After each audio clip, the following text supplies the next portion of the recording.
Hello, everyone. My name is Isaac, and today I'm going to be talking to you about commitment. Commitment again? Yes and no, but more of yes. Today is going to be a little bit different than yesterday's topic. Today's topic is about starting is easy, finishing is not. What does that mean? Well, if we're talking about commitment, that kind of should speak for itself. You see, in a race, who here has ever run a race before, whether it's physically, mentally, even spiritually? Well, for those of you who have ever seen the Olympic races and the 5K runs or any of that, you'd know that it's a lot easier to say you'll do it. It's a lot easier to think about it. And it's most certainly a lot easier to actually start it, but it's so much harder to finish it. And that's where commitment comes in. But as I mentioned, today's topic, you see the overhead today, the overhead is about commitment, but today's main point, today's main topic is about starting is easy. And iChoose lays that out so well. And I'll just go ahead and read it for you. This is a quote, by the way, a quote from iChoose. And it says, starting is easy, finishing is not. At the beginning of the race, there are many starters. The longer the race, the more commitment is required.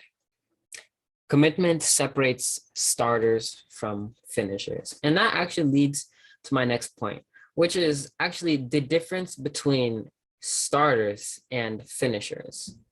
What is that? Well, if you look at the beginning of a race, in the 5K runs, personally, I've never seen one, but I can just imagine what it's like seeing a whole bunch of people. Or have you ever seen those? Well, biking is a little bit, I'd say, easier than running, if you ask me. And then there's those bikers who are looking at me like, oh, really? But if you're to ask me what I'd imagine what a 5K run looks like, according to how the difference between starters and finishers, I'd imagine seeing a bunch of, and depending on what it is, but back to what I was saying, I can just imagine a group of people, like bunches and bunches, like a lot of people. I don't even imagine the numbers, but a lot of people just at the beginning, at the finish line, and everyone's ready for the shot that initiates everything. So there's a bunch of people and the race starts. And then as they're running throughout the 5K run, it's a really long run. If you've seen a 100-meter run, that itself is not that long, but of course it's long. But compared to the 5K run, 5,000 meters. And I could be getting the M wrong, but in the meters. But anyways, back to what I was saying. The point I'm trying to make is that the difference between starters and finishers is that the starters, starters want immediate gratification. What does that mean? Well, they don't want to, in the iChoose book, it says they don't want to wait for their reward. They want the finish line to be close to the starting line. That doesn't sound about right, does it? Well, just reflect and think about it. Just reflect and digest yourself. Just think about it. And I don't mean physically, I mean mentally. Think about it. Reflect on yourself. Are you more of a starter? And we're about to get to the finisher. So I don't want you to continue to reflect. I don't want you to just go ahead and put the pause in the reflecting for a minute. And it continues to go like how finishers, and the difference between a starter and a finisher is that the finishers are willing to stay committed until they cross the finish line. They know that the finish line is far from where they started.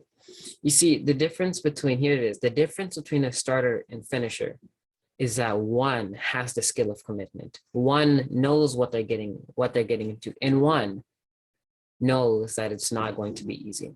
Can I tell you something? Nothing in life is easy. And if it is, I don't know what to tell you.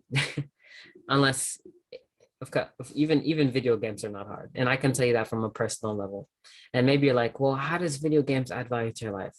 That's a story for another day.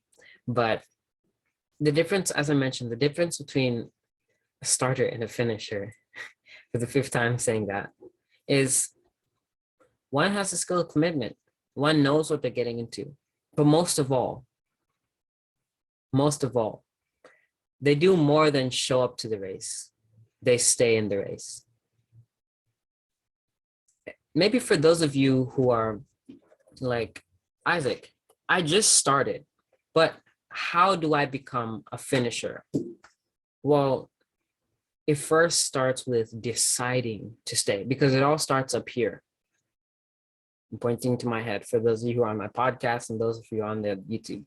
I'm pointing to my head right now. It all starts up here. If you're going to start something, it's got to start up here. A lot of times, that's where the procrastination comes from. Up here. Where does the motivation come from? Sometimes it's not from up here, us thinking, but it's from out there. Sometimes the motivation comes from the procrastination. Like I said, it's not always up here, but how do you become a finisher?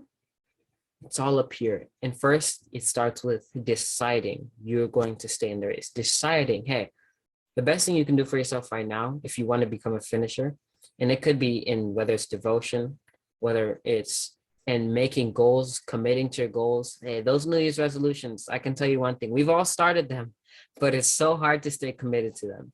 After about 3 weeks, we all become starters, not finishers. No, we don't become starters. We don't become finishers. We become starters. But back to what I was saying.